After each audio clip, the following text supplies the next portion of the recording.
Bolehkah kita mengangkat tangan dan mengaminkan doa orang non-muslim? Dia berdoa tuh ke siapa? Hah? Ke siapa dia minta? Dia minta ke pokok kayu. Pokok kayu besar. Oh, pokok kayu, mudahkanlah rezeki. Lalu ada kita di sebelah, amin. Kan bohong. Man ra'a minkum mungkaran, siapa di antara kamu menengok kemungkaran, falyughayyirhu biyadi, sampaikan ke dia, jangan kau sembah pokok kayu. Pokok kayu ini makhluk, bukan diaminkan. Kalau sanggup kasih tahu dia, kalau tak sanggup, wadzalika ad'aful iman, tak berani dia mengira, bukan diaminkan pula. Amin.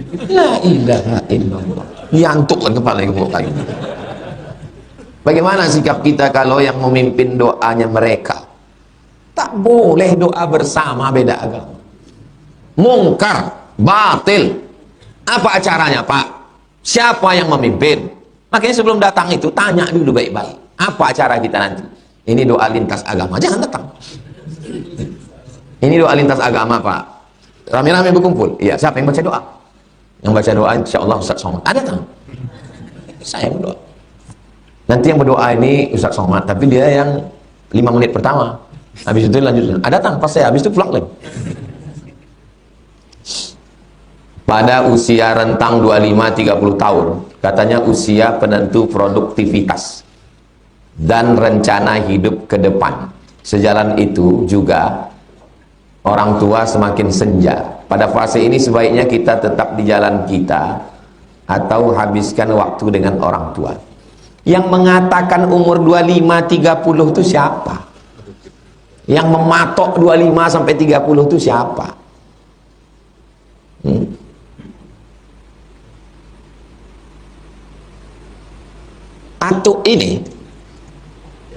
Atuk ini sukses setelah kumis dan jenggotnya berubah. Atuk. Nah, kalau kalian datang jumpa Atuk nih, tuh standar sukses itu 25-30. Kepala otak kau kata tu. Kita tu. Kau Atuk bang. Putih ubannya sama janggutnya, barulah dia sukses. Siapa yang mengatur kita sukses umur 25-30? Kita ini disuruh Allah hanya i'malu, berbuatlah kamu. Tak tengok umur. Fa iza faragta fansab. Kalau selesai dari satu aktivitas terus. Wa ila rabbika, kepada Tuhanmu kau berharap. Saya kuliah S1, tamat S1. Lanjut lagi S2, tamat S2. Pulang ke Pekanbaru bulan Agustus 2008. Balik ke Pekanbaru ini bulan Agustus 2008, bulan Ramadan. Lahir 1977, balik kemari 2008. Umur berapa tuh? Umur 31. Makan saya masih ditanggung emak saya. Tak ada kerja saya. Mengajar saya dosen. Luar biasa. Kenapa disebut dosen luar biasa? Gajinya luar biasa.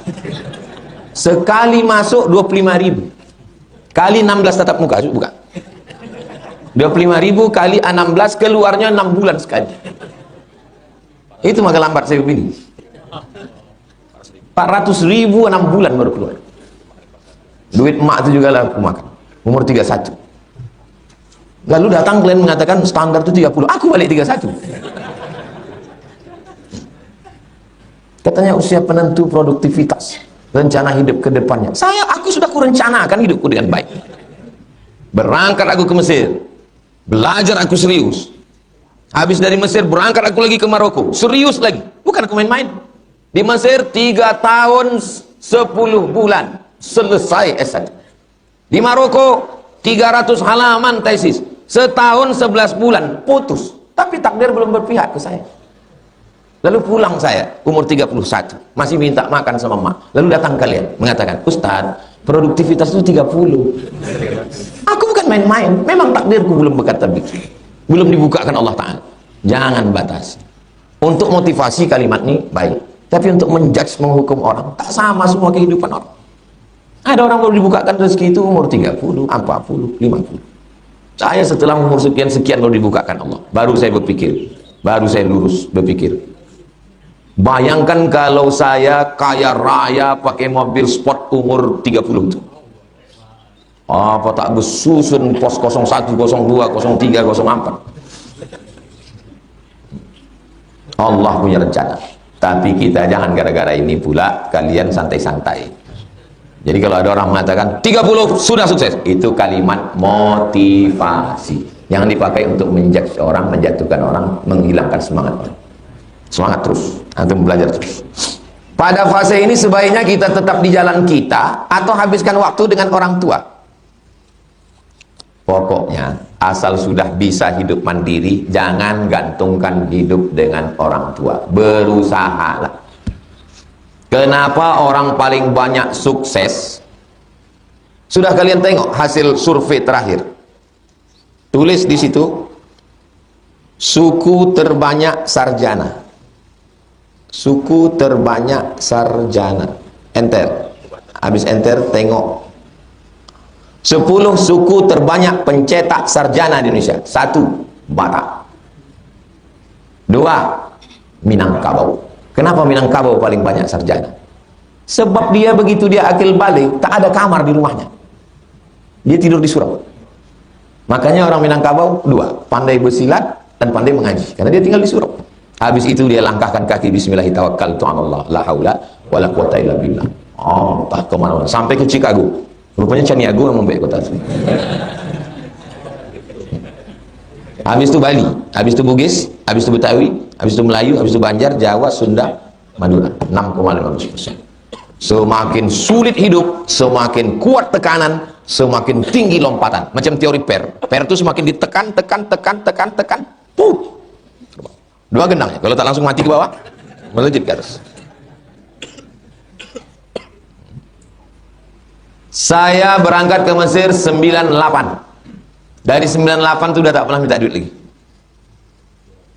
Dari 98. 98 itu saya udah makan beasiswa. Tak pernah minta seperak. Buka dompet ada $400. $300 untuk beli visa. Visa Saudi Arabia itu untuk haji $300. Cuk, bayar $300. $100 untuk tiket kapal laut PP dari terusan Suez ke Jeddah 3 hari 3 malam, balik lagi $100. Habis, sampai ke Mekah tak ada duit. Bismillahirrahmanirrahim, la haula wala quwata illa billah. Tinggal di hotel mana? Gantungkan tas tu ke toilet Masjidil Haram. Tidak hilang. Tak ada isinya. Hilang pakaian.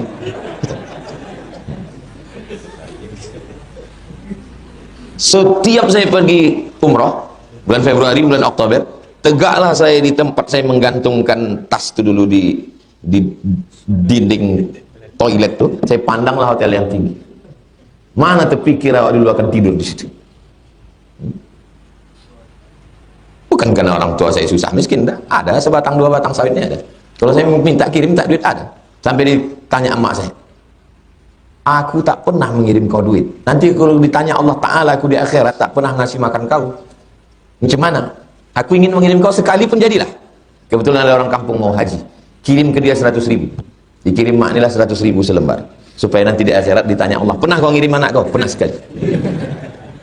Kirimkannya lah ke orang. Namun meminta ke orang tua. Tak. Tapi Ustaz waktu balik itu minta makan. Gaji 6 bulan baru cair. Kerja tak ada. Bukan saya minta duit dia, saya ikut makan sama dia. Habis dapat dia duit sawit, habis makan sama dia. Bagaimana cara mendapatkan Lailatul Qadar?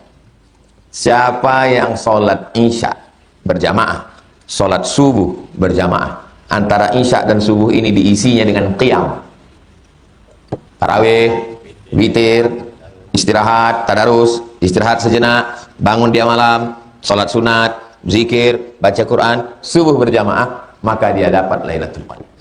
Begitu kata ulama. Sholat isya berjamaah, sholat subuh berjamaah, antara isya dan subuh ini diisi dengan qiyam, maka dia dapat Lailatul Qadar. Jangan antum bayangkan Lailatul Qadar itu, antum pas keluar rumah, antum tengok pohon kelapa bertumbangan semua. Inilah Lailatul Qadar. Tidak begitu Lailatul Qadar itu. Lailatul Qadar itu kita pun tak tahu kalau itu Lailatul Qadar. Dan saya, seandainya saya dikasih pilihan, Abdul Somad, kau mau pilih antara dua, ku kasih tahu kau sudah dapat, atau kau tak tahu. Ku bilang aku pilih aku tak tahu. Karena kalau dikasih tahu dapat, nanti jadi saya tukang cerita. Saya kemarin, baguslah tak tahu. Antum disuruh pilih antara dua, mau datang dikasih tahu antum wali, atau antum tak tahu. Kalau saya bagus tak tahu.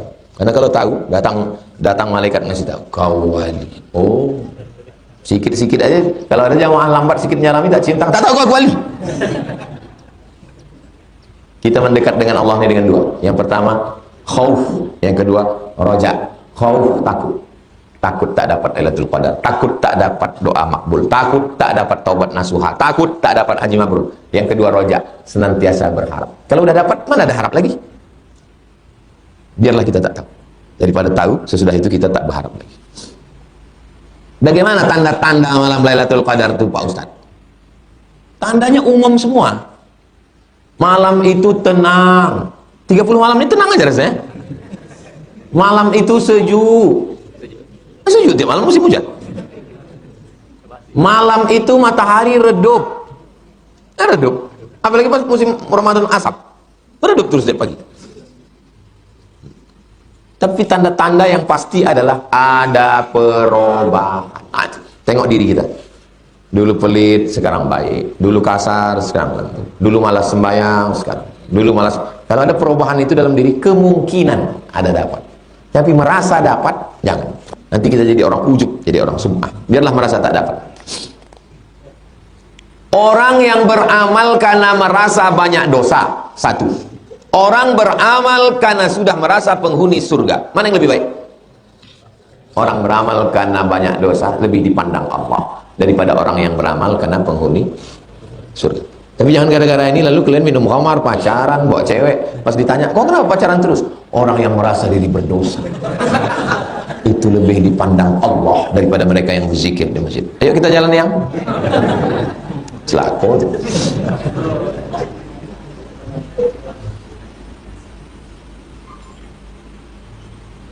Ana ingin didoakan sama Ustadz agar Ana bisa menjadi da'i seperti Ustadz. Kalau antum menjadi da'i seperti saya, antum tidak akan bisa ke luar negeri karena nama antum masuk dalam blacklist teroris internasional. Jangan kalian berdoa ingin jadi seperti saya. Saya masuk ke Timur Leste, turun di Timur Leste itu, sampai di situ, tas cek paspor, mohon maaf Bapak tidak boleh masuk Timur Leste. Kenapa aku tak boleh Pak? 1 jam lalu kami dapat fax, katanya Bapak teroris. Jadi gimana? Jadi Bapak mesti pulang ke Jakarta. Pesawat yang mana? Pesawat yang itu. Naik saya lagi pesawat itu, duduk saya. Tak lama datang pramugari. Mohon maaf Bapak, pesawat ini akan terbang ke Jakarta dan ada presiden. Terus presiden tidak mau satu pesawat dengan teroris. Jadi kalau gitu mana? Bapak turun dulu, tunggu pesawat berikutnya. Antum mau jadi macam saya? Berangkat lagi saya ke Swiss. Turun di Swiss. Mau masuk ke Amsterdam. Sampai di Swiss 2 tim ini masuk. Pas giliran saya, tengoknya cancel. Why? Kenapa kalian cancel? Katanya kamu pernah diusir dari Amsterdam. This my first visit. Ini kunjungan saya yang pertama. Dikeluarkannya print. Nih gambar kamu pernah diusir dari Amsterdam. Ini dikirim dari Jakarta. Balik lagi ditahan setengah hari di airport. Dikirim lagi naik pesawat ke Bangkok. Dipenjara di bawah tanah di Bangkok. Masih mau macam saya? Ngapain? Tak ada untuknya. Bagus kalian jadi ustadz yang biasa-biasa aja. Jangan luar biasa macam saya. Ini berat, biar aku aja. Gak sanggup kalian. Susah. Mak saya dulu mau, saya ingin, aku tak mau kau jadi ustadz, tukang ceramah. Aku mau kau hafal Quran, jadi imam, jadi qari, mengajar mengaji. Itu kata mak. Itu maka saya buat pondok tahfiz. Untuk laki-laki Nurul Azhar, untuk perempuan Az-Zahra. Keponakan saya bilang, kau hafal Quran, jadi imam, jadi guru mengaji, jadi khotib, mengajar, punya pondok. Jangan macam aku. Berhenti berdoa jadi Ustaz Abdul Somad. Apa untungnya? Jalan-jalan ke mall susah diikuti orang. Makan di restoran payah. Tak ada untung. Dekat sama pejabat. Pejabat itu pula kena disposisi. Kena mutasi. Sebenarnya saya mau dekat sama Ustaz, tapi takut saya Pak Ustaz, mohon maaf ya Pak Ustaz ya. Macam najis mughallazoh.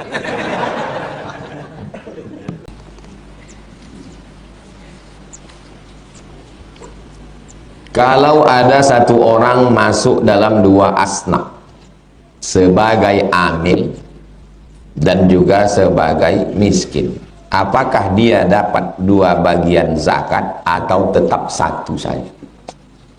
Kalau lembaganya besar, Basnas Kabupaten, Basnas Kabupaten membagi berdasarkan asnaf.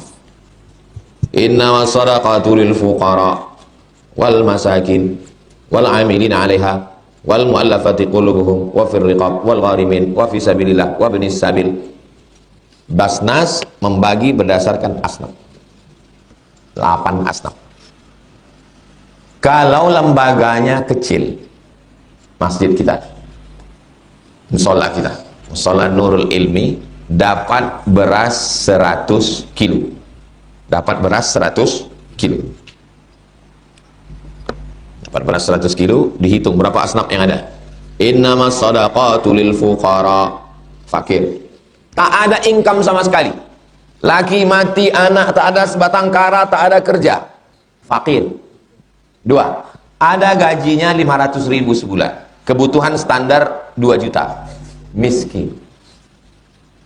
Fakir, miskin. Wal 'amilina 'alaiha, dia yang mengutip, dia yang menimbang, dia yang membagi. Dia yang mengutip, dia menimbang, dia distribusi. Amin. Syuqara wal masakin wal 'amilina 'alaiha wal mu'allafati qulubuhum, mu'allaf. Wa fir riqab. Innamas shadaqatul fuqara wal masakin wal 'amilina 'alaiha wal mu'allafati qulubuhum wa fir riqab wal gharimin. Gharim, orang yang tidak ulang. Wa fi sabilillah, orang yang perang. Wabni sabil, putus belanja.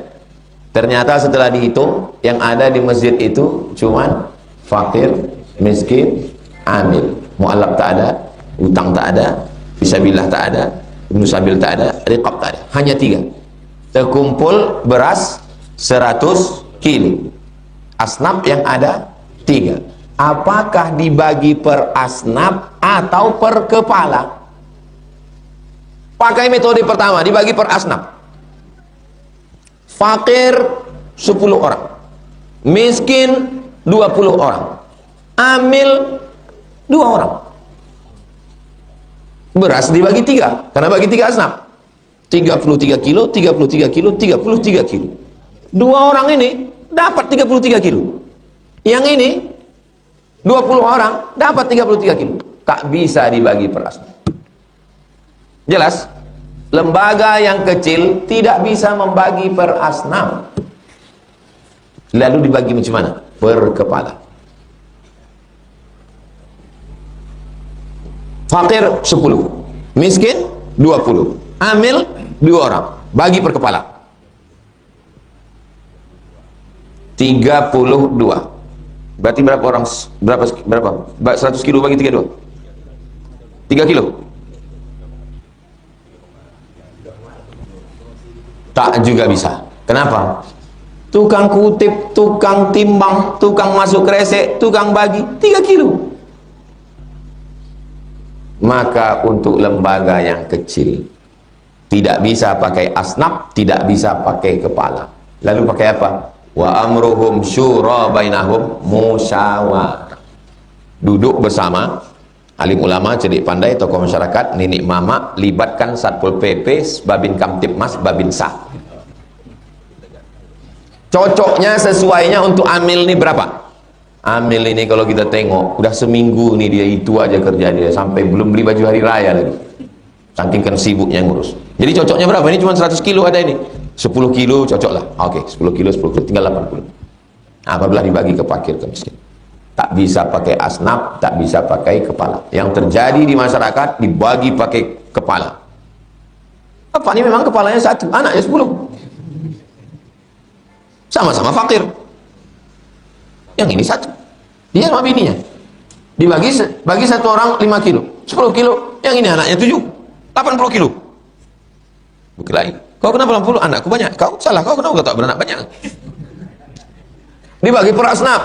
Ada satu asnaf yang cuma 2-3 orang.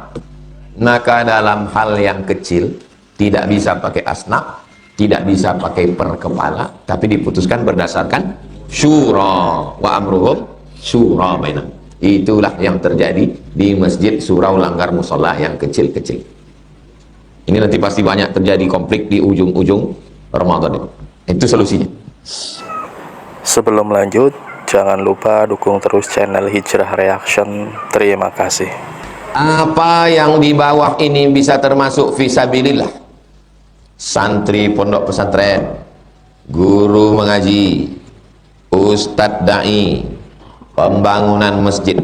Apakah itu bisa masuk fisabilillah? Mazhab paling tua mazhab Hanafi, mazhab nomor 2 mazhab Maliki, mazhab ketiga mazhab Syafi'i, mazhab keempat mazhab Hambali. Keempat mazhab ini sepakat bahwa fisabilillah itu adalah perang. Beli kuda, beli tombak, baju besi, beli tameng, beli panah. Lain dari fisabilillah tak bisa. Lain dari untuk perang tak bisa. Untuk santri tak bisa. Untuk guru ngaji tak bisa. Untuk dai tak bisa. Untuk pembangunan masjid tak bisa. Fisabilillah hanya untuk perang. Fisabilillah. Menurut 4 mazhab. Menurut Imam Ar-Razi, meninggal 606. Kata Imam Ar-Razi, ini masjid, ini kampung. Di antara kampung dengan masjid ini sungai. Datang banjir bandang, putus jembatan. Maka duit asnaf fisabilillah bisa dipakai untuk membuat jembatan. Karena membuat jembatan juga fisabilillah. Karena kalau tak ada jembatan, maka tak hidup masjid. Itulah yang dipakai orang sekarang dalil. Ustadz dapat, santri dapat, guru ngaji dapat, masjid dapat. Berdalil kepada pendapat Imam Ar-Razi. Jelas? Jelas atau tak jelas? Saya ulang sekali lagi. 4 mazhab sepakat fisabilillah hanya untuk perang. Lalu kenapa sekarang ada orang membayar zakat kepada guru mengaji dapat, anak pesantren dapat? Dari pendapat Imam Ar-Razi yang mengatakan subulullahi katsiratun. Jalan mengagungkan agama Allah itu banyak, bukan hanya perang. Guru mengaji, dia juga sedang berjihad. Anak pesantren, dia juga sedang berjihad. Itulah dalil kenapa mereka dapat. Ini saya jelaskan dua-dua nih, mana tahu nanti ada ustadz mengatakan enggak dapat. Oh, itu ternyata. Dapat. Oh, itu ternyata. Cuma saya sampaikan dua-dua supaya tak bingung. Orang yang masih muda, sehat, bisa bekerja, tapi dia malas. Sehingga hidupnya susah. Karena anaknya banyak. Bolehkah diberikan zakat?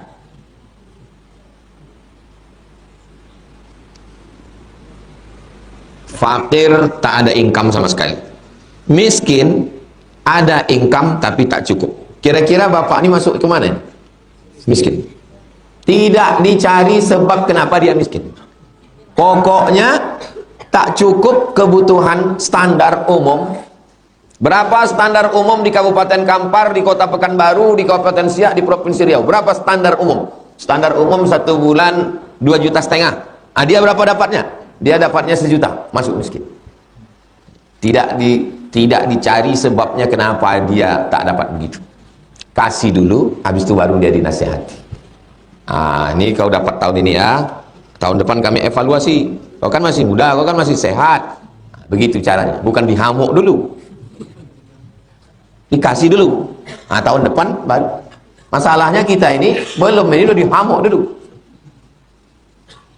Ustadz, dulu saya pernah tidak bayar zakat padahal saya mampu. Apakah hitungan hutang? Zakat wajib 1 Islam, 2 barang itu, benda itu milkut tam, kepemilikannya penuh, bukan hutang. Siapa yang muslim punya harta milkut tam sampai nisab, sampai haul. Muslim kepemilikan hartanya milkut tam, bukan utang, bukan kongsi, dan dia sampai nisab, sampai haul, wajib bayar. Kalau tak dibayarnya terhitung utang. Berapa tahun? Dia hitunglah kapan dia cukup 4 syarat ini. Saya hitung-hitung, saya mulai muslim itu tahun 2000 Pak Ustaz. Ya. Kapan barang itu milik kau? Dia baru milik saya penuh 2010. Ya. Sampai nisab kapan? Baru dia sampai nisab Pak Ustaz 2015. Sampai haul? Iya. Berarti dari 2015 ke 2025. 10 tahun. Hitung, bayar. Jangan sampai berutang sama Allah Ta'ala. Bagaimana cara menyelesaikannya dengan baik dan benar menurut agama? Begitulah caranya. Kapan 4 syarat itu cukup pada dirimu? Ingat tahunnya. Agak-agak 2015. Sekarang 2025. 10 tahun. Bayarkan. 2015 berapa duitmu? 100 juta Pak Ustaz. Muslim? Ya. Milkut tam 100 juta itu milik sendiri? Ya. Cukup nisab? Ya. Karena nisab 85 juta sudah nisab 85 gram. Cukup haul? Iya, udah setahun. Berarti 2,5 juta. Bertambah tak duitnya sampai sekarang? Enggak, segitu aja. 2,5 juta, 2,5 juta, 2,5 juta, 2,5 juta, kali 10 tahun 25 juta. Mesti saya bayar sekian sekali? Enggak, tengok kebutuhan. Boleh kau cicil, bayarkan. Kemana bayarkan? Badan Amil Zakat Nasional, Basnas Provinsi Riau, Jalan Diponegoro, atau Basnas Kota Pekanbaru, Masjid Ar-Rahman, atau Basnas Kabupaten Kampar di Bangkinang. Apa hukum sholat sunat tasbih? Buka www.somatmoroko.blogspot. SOMADMOROCCO, sholat sunat tasbih. Dah, share ke grup. Share ke grup.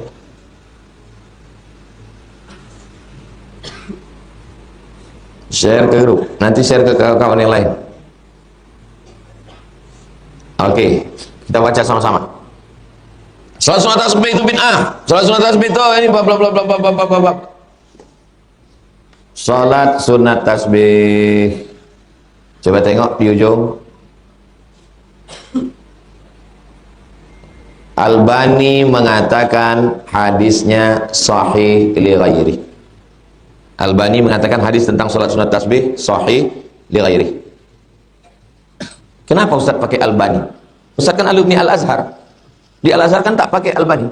Paham? Paham tak paham? Gimana paham? Karena yang banyak menyalahkan salat sunat tasbih ini anak keponakan Albani. Maka saya pakai Albani. Jelas? Ustaz kan alumni Azhar. Kenapa Ustaz pakai Albani? Kalau aku pakai ulama Azhar dia tak terima. Aku pakai induk ongkangnya. Apa hukum mikot di Bandara Jeddah? Ini Makkah. Makkah. Yang datang dari arah Madinah berniatnya di tempat namanya Zulhulaifah. Apa namanya? Zulhulaifah. Sekarang namanya sudah berubah jadi Bir. Yang datang dari arah Yaman, tempat mikotnya Yalamlam. Ini bukit Yalamlam. Yang datang dari arah Najd, Najd itu Riyadh sekarang, nama mikotnya Qarnul Manazil. Yang datang dari arah Irak, tempat niatnya namanya Zatu Irqin. Ini Makkah, ini Yalamlam. Pas pesawat itu lewat di atas Yalamlam. Ladies and gentlemen, kepala buku ditempel semuanya. All of our passenger, semua penumpang, silakan berniat. Labbaik Allahumma umrah. Barulah pesawat turun. Tak bisa kami begitu Pak Ustaz. Karena kalau pakai ihram kami dari Pekanbaru 9 jam baru lewat Yalamlam. Masuk anginnya seminggu. Jadi waktu lewat Yalamlam itu kami pakai celana. Di mana kau baru berniat? Waktu turun di King Abdul Aziz Airport. Boleh menurut pendapat kedua. Lengkap sama fatwa-fatwanya. Baca buku 66 tanya jawab umroh. 66 tanya jawab umroh. Pendapat kedua. Khawatir saya Pak Ustadz, jangan lewat Jeddah. Pergi umroh lewat Madinah. Saya setiap umroh lewat Madinah untuk keluar dari khilaf. Kita berangkat mana Ustaz? Lewat Madinah. Nanti pesawat langsung ke Madinah. Di Madinah 3-4 hari barulah kami melalui Bir Naji. Itu untuk keluar dari khilaf.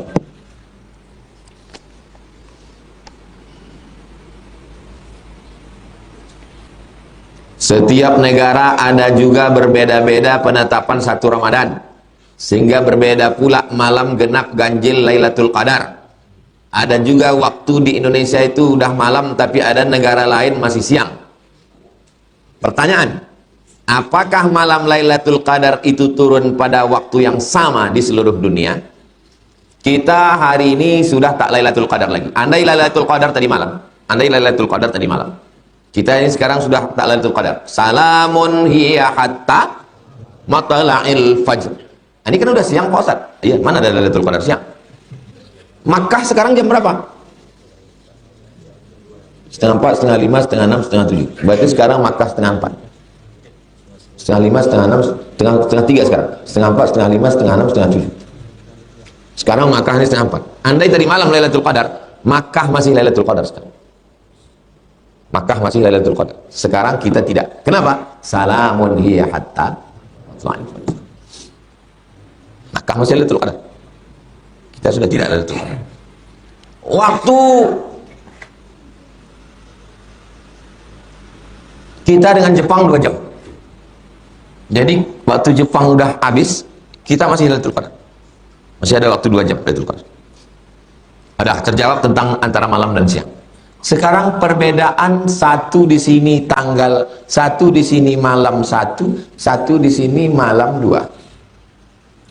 Datanglah sahabat Nabi namanya Abdullah bin Abbas, bertanya kepada seorang laki-laki yang membawa surat dari Madinah ke Damaskus. Bawa surat dari kota Madinah ke Damaskus. Habis surat itu diserahkannya, balik lagi ke Madinah. Ditanya, kalian waktu di Damaskus puasa hari apa? Kami puasa hari Jumat. Di Madinah hari Sabtu. Antara Madinah dengan Damaskus, coba tulis di Google berapa kilo Madinah Damaskus?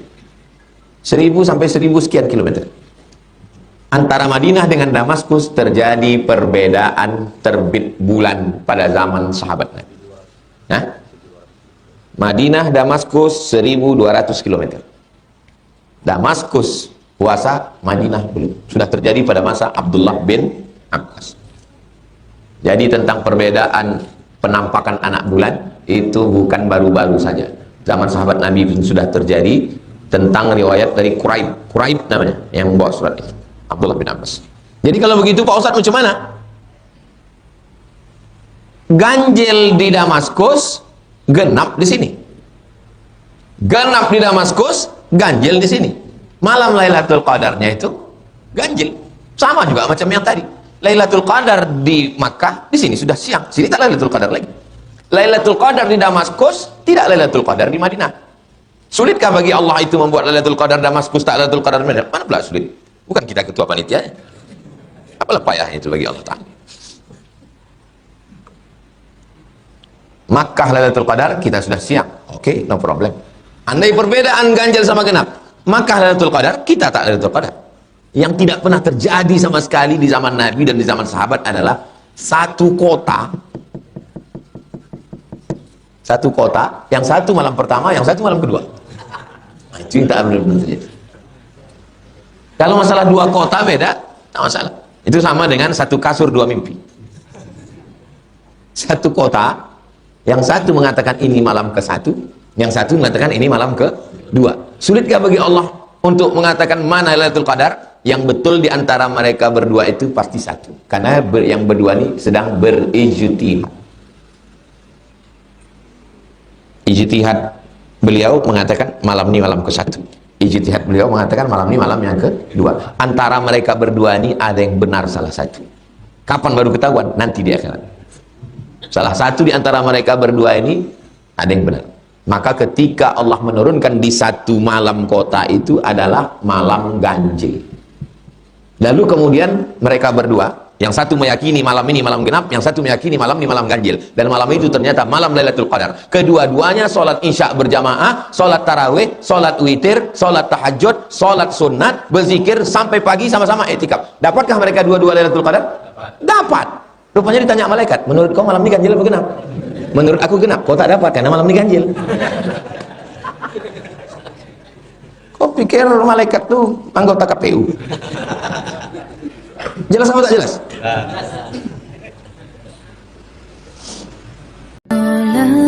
Salatullah, salamullah ala.